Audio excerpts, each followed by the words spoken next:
I've been really looking forward to this. So pleased to be here to have this conversation and for me to have a crash course in telecom, because Hyvelo has started with desktops and laptops, and been interesting speaking backstage to see how desktops and laptops can start to enjoy increased usage and monetization in the telecom sector. So that's from my perspective. But today we're here to brainstorm the future of decentralized telecom. And I'd like to start by brainstorming what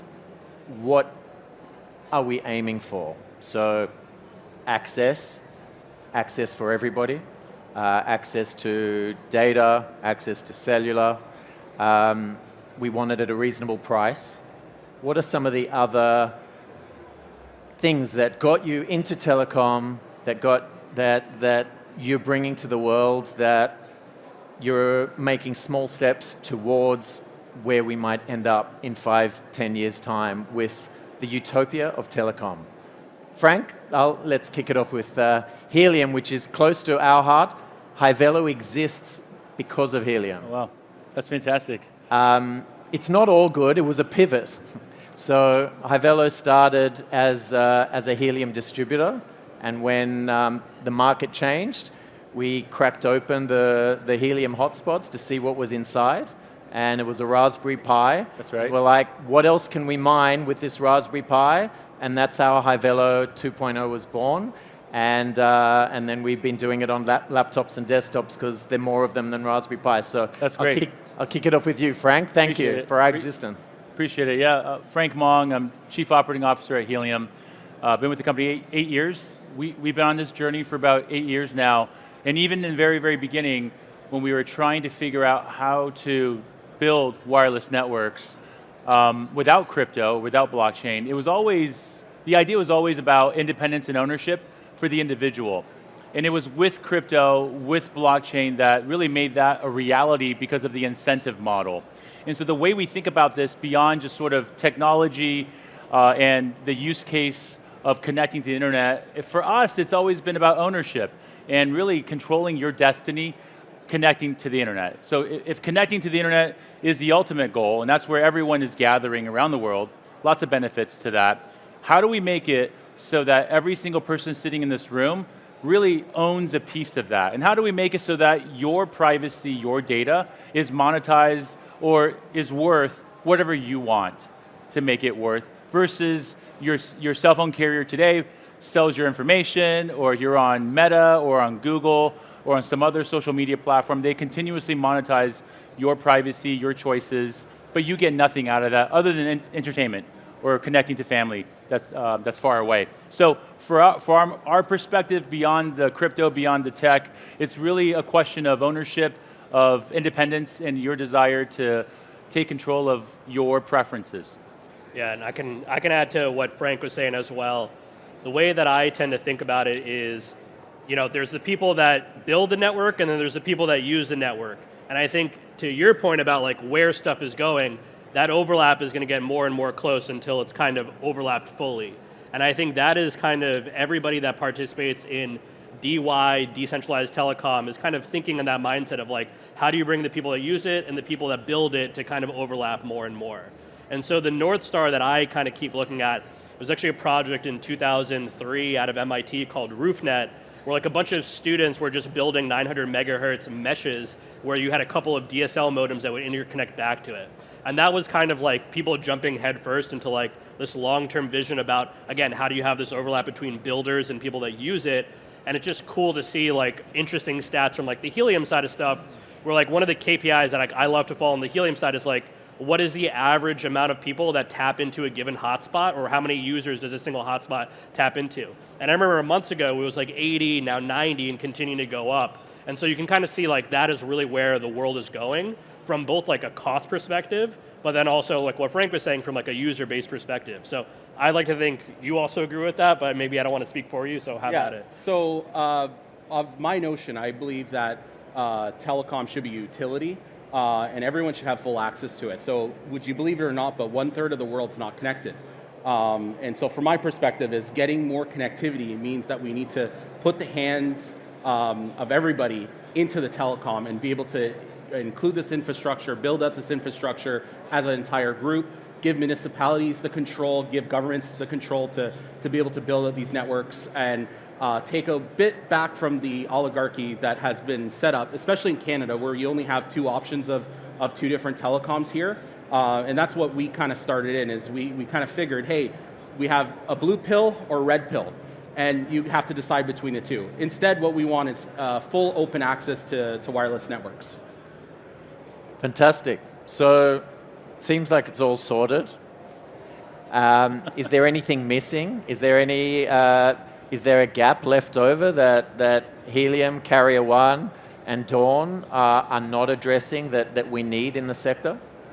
I mean, I think going towards like sort of the, I guess, additional end state for wireless and DPIN, or DY, I guess more specifically, is kind of on this category that I think of, or everybody calls it SDR, software-defined radio. And I think the idea is like, how can we eventually get to this point where the hardware upgrade cycles just drop massively in terms of the cost? So whether it's like 5G, 6G, Wi-Fi 7, Wi-Fi 8, whatever that is, rather than having like requiring a completely new chipset, completely upgrading it, can you get to a point where it's like literally just a software push? And I think that is when I think the end state starts to become more realized. It's kind of just like going from analog to digital, right? We need to be in a world where at the radio level, we can actually upgrade the protocols that we use to interconnect us. And I think that's kind of one that we try to work with, but not at the radio side, at the card level. So that's, I think, one kind of final piece is like, when does SDR continue, or when will that become like the mainstream inside people's devices in their homes and on their roofs? And then I think we're like very, very close towards what the end state's going to look like. Anything to add on that? Yeah, so from my perspective, we really have to build out more spectrum. So the access to spectrum is the most important thing. Like, we did have CBRS that exists in the US, and it's a very special use case, but however, it wasn't enough to actually build and breach out into the world. What I would like to see in the near future is eventually telecoms open up their spectrum to everybody globally, and allow for anybody to deploy as a neutral host onto the spectrum and share the spectrum amongst each other. So for instance, AT&T might have 4 bands that exist as spectrum, and T-Mobile might have 6. However, AT&T might be overfilled with their data that they have on those 4 bands, that they could easily breach into T-Mobile spectrum and start using that. So by having a network of deployers that deploy these networks and be able to have access to the spectrum, it means that you can build out even further networks, bigger data overflows that exist on the wireless spectrums. Yeah, I think I could. Yeah, Want to go ahead? I was just going to add, like, the work that these companies are doing are, from my perspective, making it as easy as possible for everyday folks to own that last mile. Today, you can't do it. Today's very hard. There's monopolies, oligopolies. There's large infrastructure players out there that have spent decades doing that. Their technology and their approach can hopefully make that easy enough so you can do it at your home without needing a technical person, I think. And that's my hope, that you guys succeed in that endeavor. Because what I want to see is, I want to see adoption of a crypto, blockchain-powered connectivity everywhere. But to achieve that, they have to succeed. I can only go so far partnering with the likes of T-Mobile, United States, and so forth. But the ultimate W here is that they make technology just super simple, so that every single person, whether it's a home or business, can simply plug something in, and all of a sudden, that thing they plug in has the spectrum, has the backhaul that you need, so that anyone can use this internet, and they can just share it freely and get the right incentive for doing so. And that's really been our ethos as we build Helium Mobile, the phone plan in the United States using the Helium network, is to make sure that entire ecosystem is like brain dead simple. Not so you guys can use it. You're the technical person. You're the bleeding edge thinker. You guys are thinking ahead of the times. It's so that the rest of your family and friends network, when they look at you, they don't think you're crazy. They go, oh, I get it. I'm using Helium Mobile. I'm running on these different networks because I'm hosting it at home. That's really the goal, right? But to get there, we really have to solve that gap from tech to consumer. And I think what Frank said too, what lurking under his statement is quite interesting. because one of the good examples is like that end goal should also unlock business models that you didn't think were possible. And I think Helium has like a really good example of this, like with their, like it's at 3 gigs for their $0 phone plan, right? Yep. Like that's a very novel thing where it's like, traditionally that's a loss leader for MNOs, MVNOs, et cetera. But because they have that user-powered network, it's less of a loss leader, right? And I think that is an example of like when you have this user-powered infrastructure, it actually unlocks business models and go-to-markets that were previously not thought possible because the unit economics just didn't work. So there's a lot of interesting stuff behind the scenes about how this user-powered network, making it easy for everybody to use, just unlocks business models that allows you to scale in ways that traditional incumbents really can't do that. So hopefully helpful. And from a supply side, the Helium shift from IoT through to mobile meant an increased spend, so it was a narrower user that can afford it and make that investment. Hyvelo is always interested in universal basic income and a move back down to what you can do from your home. What trends do you expect? We were talking backstage about what could happen with Dawn, whether is the black box in your home going to get more and more expensive because it's going to have more and more functionality so that only the top 1% then becomes the telco for the rest of the world? Or is there a more democratic platform that's available? I can also take this one. So this is, he's alluding to like what we're going to be announcing on our hardware over the next couple of weeks.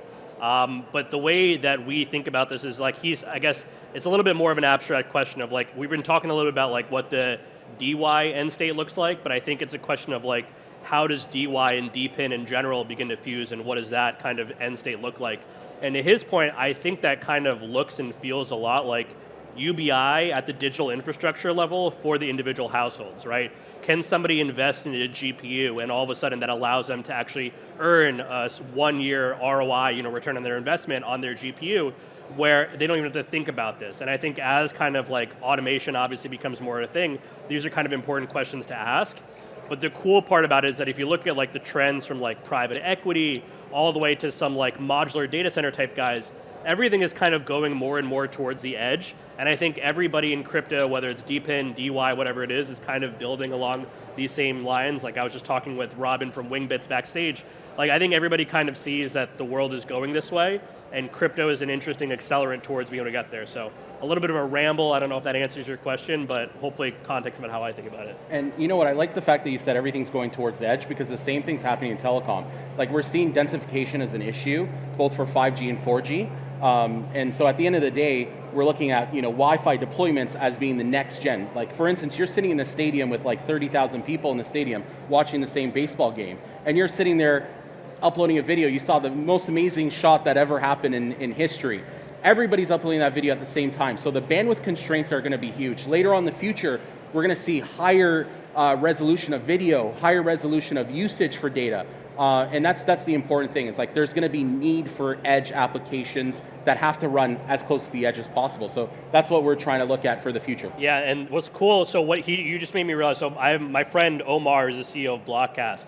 He uses this example a lot as like, consider in several years when we have the Artemis landings on the moon, and consider the fact that traditional telecom infrastructure is not designed to be able to handle that massive live stream, right? Like the most live streamed event in history is coming, and the existing networks are not designed to be able to support that. So just consider that on the horizon over the next couple of years. Yeah, just remember the Mike Tyson fight. Yeah, completely exactly. cut out. Exactly. I have slightly a different take from that in that Helium has gone down the path of building hardware. We've open sourced our hardware designs, and now, after going through that entire endeavor over many years, one, it's incredibly hard for the company. You guys know this. Building hardware, supply chain issues, tariffs, it just compounds the amount of work and effort to get your product and technology into the hands of all the individuals. So one of the things I'm a big proponent of, I think you can build hardware, you can demonstrate that as, hey, this is V1, you got to build something to prove to the world this matters to people. I think for me, V2, and which is our approach now with Helium Mobile, is use existing hardware that those companies or businesses already have. We really want networks like this, conference centers, We want small businesses like bowling alleys, bars, nightclubs. We want locations where there's lots of people hanging out for a long period of time. In those locations, typically, there's already some kind of Wi-Fi gateway that exists there. If it qualifies, if it's already enterprise class, like a Cisco Wi-Fi gateway or something, then we should just let that Cisco gateway connect to the Helium blockchain. Just let that infrastructure allow anyone to connect to it and use off-the-shelf technology as much as we can so that the owner of that network can share and earn crypto for it. So that's sort of the take I have right now, and that take has helped us grow this cellular Wi-Fi offload network to about 96,000 hotspots in the United States. If we had to sell units box by box, it would be a slower path, which we've done. We've done that. Yeah. We still do that. We also sell hardware as well. And so for me, I think the hack is before people believe you, you got to build it. You got to show the world this really does work and that it matters. But as soon as you can, get others to build it for you so you don't have to deal with the supply chain, just for that matter. Yeah, and Frank, while we're on you, because Yeah. do you want to make a quick? I was going to say, I can attest to that because we've deployed 8,000 of our hotspots using that exact approach, right? Yeah. Like once Helium went down the route of saying, hey, you can just point the AP to do a Helium-based Radius server, that was kind of their massive unlock that I think now allows them to go big, because all of this stuff is like, Wi-Fi is kind of converging around centralized management platforms built on top of OpenWRT that support like host APD configs for Radius, so it makes my life super easy to be able to get on the Helium network, but go ahead. We're running out of time, but I want to just see if there's something you can share. Is the future of telecom including energy with regards to Helium's latest announcement? Our latest announcement with AT&T or? No, with Helium Energy. So we're not in energy, but there's companies like Sourceful that are building solar, decentralized solar. So they want individuals that already have solar panels, and they're not using, let's say you're not using all the power you're storing from your panels, your utility in your local region probably won't pay you much for it. But there's other parts of the world that need that energy. And so in that world, there's a whole nother trading ecosystem of energy credits. And that's where the money's at. So I think there is opportunity there, but it's not what Helium does today. Got it. Brilliant. Well, thank you, Neil and Frank, and Andrew for a very insightful crystal ball session on the future of decentralized telecom. How can people reach you if they've got further questions? Twitter, X, fmong, F-M-O-N-G on X, just ping me there. And if I can add, what would you like, what should everyone do to interface with Helium? Not easy from Canada, but obviously in the States you should... Who here is from the United States? Oh, nice. On your app, download Helium Mobile and get a free phone plan with a phone number, no credit card. All you need is your name, that's it. You should try it. How much data? 3 gigs of data for free every month, no gimmicks, it goes forever. So if that's all you get from today, that's not a bad start. Andrew, how can people reach you, and how would you like them to deal with Carrier One? Yeah, so you can look us up on Twitter, Carrier_1, and then on top of that, you can reach out to me. It's at Andrew Elithy, E-L-L-I-H-Y. And on top of that, if you join and look at our dashboard, you can get an eSIM, a SIM card. You can even link a phone number to a wallet, and we're coming out with some fintech solutions too as well. That's going to come on top of that. Fantastic. And Neil? I was going to say, if you guys want to find me, let's go buy me a drink afterwards. It's probably the easiest way. But if you want to just see what we're doing, just follow at Dawn Internet on Twitter. You're going to see all the news about our hardware in the coming weeks and a whole bunch of cool stuff behind that. So. Brilliant. Thank you. And I'm Justin Rosenberg from Hivelo. Download Hivelo at hivelo.com and start earning passive income. And check out our token as well, HVLO. Some alpha for everyone. Thank you, everyone. Thank you. Cheers.